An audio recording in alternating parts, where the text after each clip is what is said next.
Umabot na sa 18 katao ang nasawi sa aksidente sa Antique. May detalye si Kim Salinas ng GMA Regional TV 1 Western Visayas. Pinakahuling namatay sa ospital sa Iloilo City ang 21 anyos na si Arian Raven Mejia. Mula sa Angel Salazar Memorial General Hospital sa Antique, inilipat sa Western Visayas Medical Center si Mejia Martes ng gabi, ngunit makalipas ang halos isang araw, namatay na ito. Ayon sa ina, mahilig ang anak sa sorpresa kaya kadalasan hindi nito sinasabi na pupunta ito sa Antique. Usually kasi pag umuwi siya ng Antique, surprise yan. Hindi niya siya nagsasabi na uwi ako ganito. Hindi. Maano ko lang nasa pinto na siya. So hindi ko alam talaga na nagbiyahe siya nung that day. Ang boyfriend ni Arian nakabilang din sa mga sakay sa bus na nanatiling nasa ospital at sa maayos ng kalagayan. Puno ng emosyon na makausap ng GMA Regional TV ang mga kaanak na 5 nasawi sa aksidente.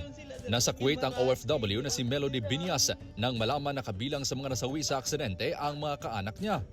Ayon kay Melody, pumunta sa Iloilo City ang mag-asawang Jo Marie at Fritzy Alcala kasama ang 1 taong gulang nilang anak, kapatid ni Fritzy na si Jessie Havillana at ang 11 anyos na si Federica Singh.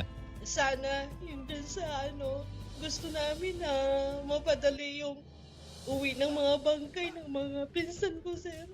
Sana matulungan sila agad-agad or kumbaga mapadali lang, sir.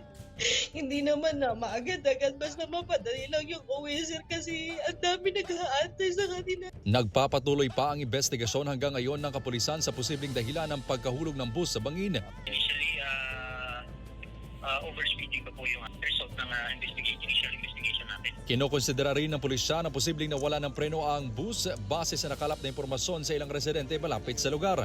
Mula sa GMA Regional TV 1 Western Visayas, Kim Salinas, nagbabalita para sa GMA Integrated News.